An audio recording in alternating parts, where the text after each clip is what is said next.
From the biggest league in Population 1 shutting down to literal cheats like unlimited ammo on full display for the first time in the game. Population 1 has been having quite the doozy lately, so let's take a quick peek at all the mess, but before all of the doom and gloom, I think it's only fair and important that we take a quick jog down memory lane and hit just a few keynotes along the way.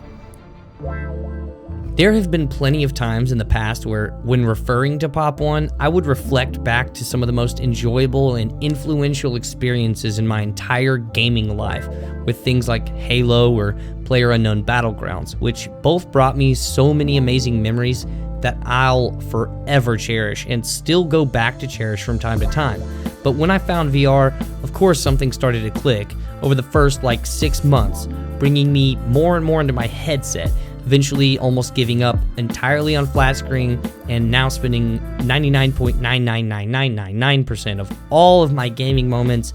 in the 3D world. It was around the 6-month period of my VR life when Population 1 made it to its release in October of 2020, bringing the Battle Royale scene to VR for the first time, and in a way it's never been done in any game, with not just the VR aspect, but the ability to utilize the entire vertical space around you with climbing and even gliding, which might sound pretty simple, but again, this is all being done with the only viewpoint being from your own 2 eyeballs and using your own 2 hands, so it's really not as lame as it would be on, say, a keyboard and mouse. Not hating on the flat screen lovers out there, just being honest, this game just wouldn't work in that style. Beyond any of the gameplay or mechanics though, lies a community like no other, and no matter what you've heard about any other game and their communities, I've personally never experienced anything quite like this one.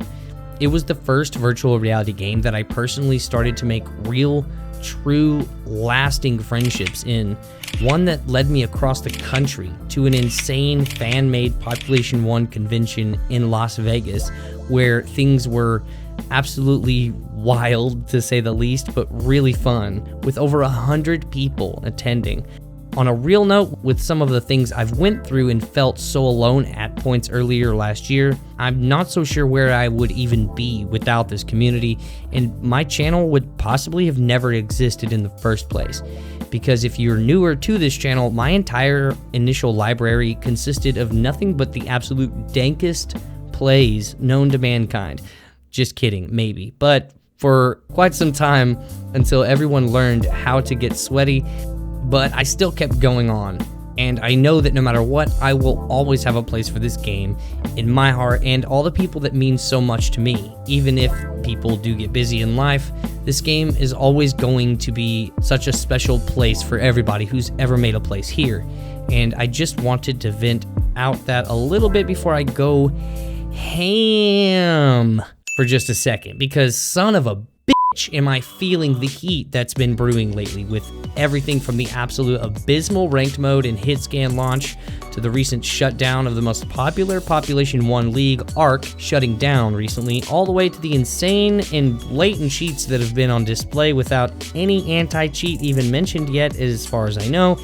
I mean, this is kind of nuts to me, and I can't help but just feel bad for everybody involved who's worked so hard for and in and around this community as a whole. Now, I'll go ahead and give credit where credit is due on the updates, because yeah, Big Box has really dumped out some badass updates through its lifetime, staying on the ball with weekly updates, even if some bugs do linger for ever. But nonetheless, the communication is there for the most part, along with thoughtful updates like the seasonal changes and so on. But with these updates, along with mini games, come some crazy bugs and glitches. Beyond this, as I mentioned before, they went ahead and dropped the fattest update of all time, or at least arguably so, when not only do they create a ranked game mode that is tied together with standard squads, so no matter what you wanted to play as a player, if you wanted to play squads with 2 other friends, you were going to have to get sweaty, period. No casual whatsoever. But on top of this entire ranking system, which should reflect the higher skilled players' abilities accurately, they go ahead and change the entire bullet travel system to a hit scan model, meaning they eliminated the extremely arcadey and very unique to the game bullet travel, making it where if your crosshairs on them, when you pull the trigger, you just hit them. That simple. And as I mentioned before in a video somewhere that I'm not gonna try to remember right now while I'm typing this out, it's not like I would have been or anyone else would have been against this if either the game was promoted as a beta or maybe if it only applied to new weapons for some reason. Some middle ground there. But at least, I mean, I could be entirely wrong here, but not a single person I've spoke to who was a part of the testing with this bullet system could stand it. So either I got unlucky and like 60 people have all told me that they can't stand it and not a single person has said they do, or they just didn't even care about the feedback the testers gave at the end of it. One of the two. I'll admit though, eventually people won't even know this was ever a thing, so I guess who cares about the minority OG player base anyway. That's the cost of business, and business means getting newbies to feel more comfortable and retain them longer, bring in more revenue, which is what brought the new hit scan bullet speeds anyway, I'm pretty sure. Now, when speaking of business though, you would also think that most game developers would consider the communities that have gotten the most traffic or the ones who have done the most for the game as a whole, which leads me back to the sad and unfortunate fact that Arc League for Pop 1 has shut down. Now, I won't go too deep into the fact that Arc League leadership has been pretty open about a sector of the community within Pop 1 being little weenies. That's beside the point, because honestly, I kinda get that point. Some of you guys out there griping about teabagging or shooting downed players in a video game really make me laugh, and it's a huge reason I've stayed in my own corner for the most part anyway. I'm way too honest, but while we're in the honest mood, let's just be honest about the fact that sometimes it's perfectly acceptable for one organization or community to get preferred treatment when it comes to certain aspects of a project, like, for instance, a video game, which, from what I understand, is at least part of what held back the developers from actually attempting to be more involved with the biggest community that went through fiery hoops for the game to put on some of the most amazing tournaments that we've ever seen, with the excuse, truthful or not, that they somehow have to treat every organization the same. Now, excuse my offense here, but that's like a participation trophy mentality or something, and it's kind of ridiculous. And as much as I want to think that the developers genuinely felt this way, I honestly think they're just maybe a little too busy with the next updates or planning months or years ahead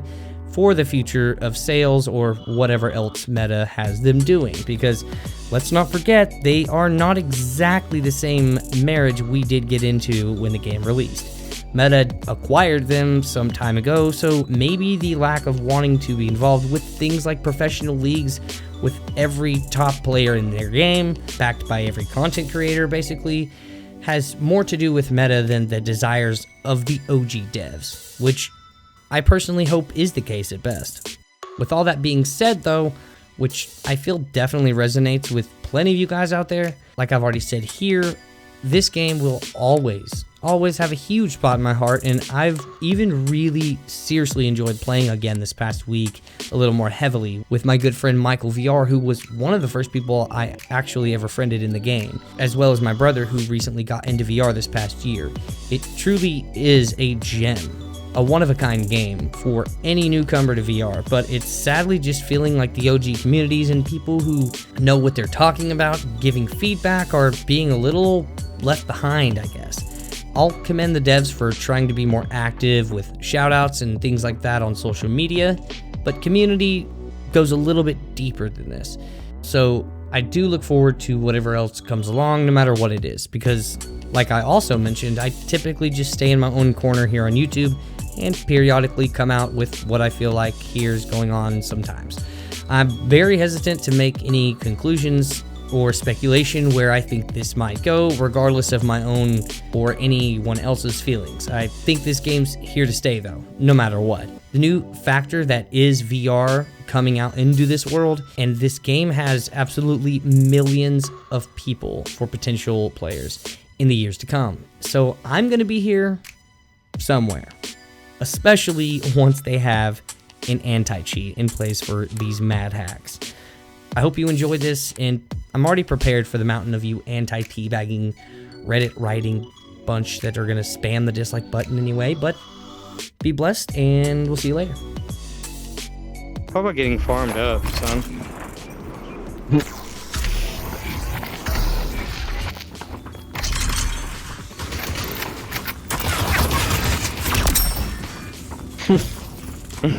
Yeah, I had to get one with the sword, bro. For sure.